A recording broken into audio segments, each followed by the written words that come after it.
Well, I'm very interested in these kinds of geometric models, diagrams of communication, and by having that facilitator put all those ideas and suggestions on a board, it shifts the pattern, really, the geometry of the communication. And in the book, you talk about how that minimizes this kind of back and forth that can often happen between participants. So that allows people to state what they already know and to purge, in a certain sense, you use the term.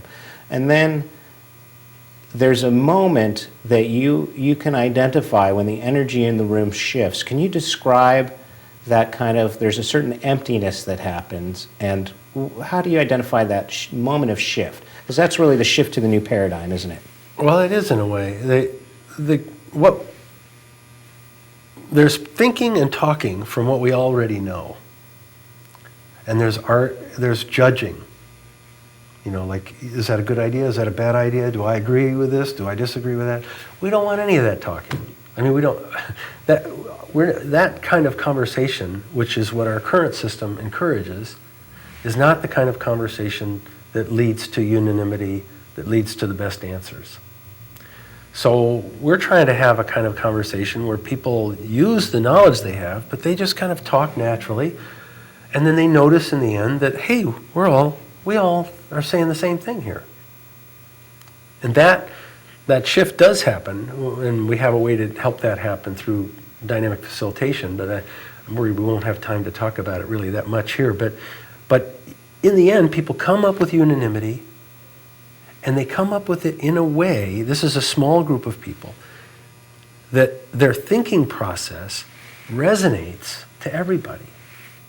So if everybody can hear what they're saying and hear the story of how they went there, and they come up with something around affordable housing, everybody kind of looks at that and says, yeah, that's what we need to do for now. And probably the group will come up with, and that isn't the real problem. The real problem is the fact that we have this certain people with, we have a distribution of wealth problem here that's a little bit crazy. And so chances are the problem will get bigger. People will say, okay, this is what we need to do right now for the affordable housing, but the real problem is, why do we have this tax structure? Why do we have this system set up with this compensation package structure? Why do we have this race to the bottom? Why, can't we figure out some way to solve that? And so once people start thinking creatively about these big issues, even if they don't go anywhere, which they will, they make headway in terms of building community and building a sense of fairness. And involvement. Engagement. And engagement. So even if you're just stewing on these issues and not making headway, but you do make headway, but just that alone solves a lot of problems. Mm-hmm. In other words, you don't have racism anymore if we all are treating one another with respect and we all like one another and we're excited about our differences. Mm-hmm. Racism goes away. Wars go away. You just don't get those anymore. Mm-hmm. So if we change the way we talk and think and how we make decisions together, and I don't even call them decisions, I call them choices, then everything changes.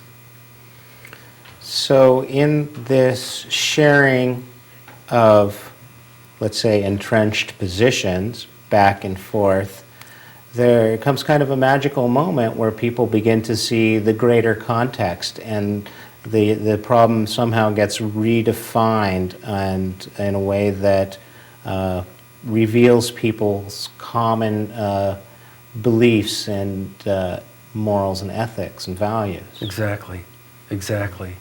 Everybody wants to be liked. They want to like other people. Everybody wants to have a society that works for everybody. They want fairness. We do. Okay, I'm competitive. You set up a game, I want to win. I don't care if the other guys,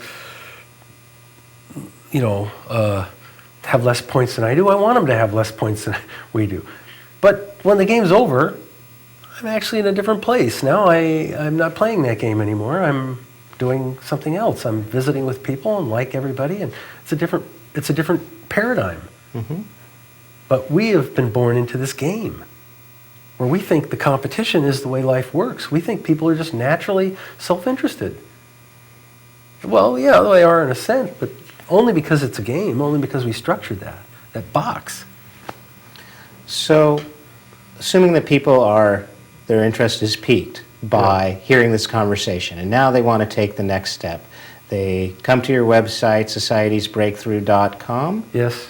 And they can contact you, and they can organize wisdom councils in their area. They can convene these gatherings of 12 randomly selected community members to represent all sides of the discussion in the community, yes? Yeah. And that's at a local level. Can you tell us what you're doing now about instigating a national level wisdom council? Yeah, if somebody wanted to at local level, they could just convene a meeting and hear about it, I suppose, and hopefully get a convening team to come out of that. But in the national level, we just have a couple of minutes, I see. Actually, what we're going to do in the next couple of weeks is Swami Beyondananda. I think you know him. He's a nationally known comedian. Read my book and is very excited about gathering people to talk about to hearing more and seeing if there is an interest to pursue a national wisdom council among his network of friends.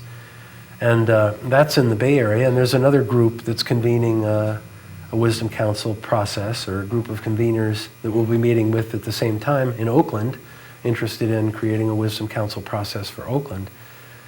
These things have a fits and starts kind of approach to them, but to me they have to happen. It's not an option.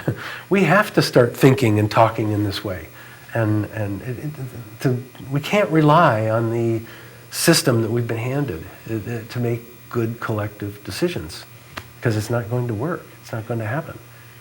So it doesn't matter it does matter who we elect, but the system itself is the problem, not the elected people in it.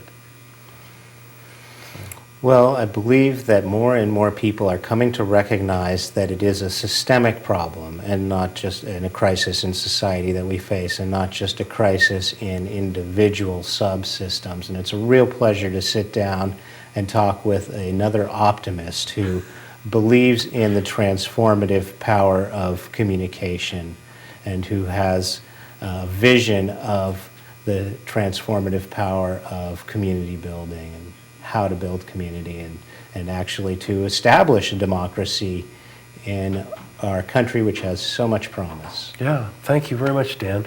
And thank you for coming over from Seattle and coming up from Ashland. And thank you very much for being here. And this is Dan Shaw, danshaw.com, and a student of democracy. And we'll see where your PhD studies take you.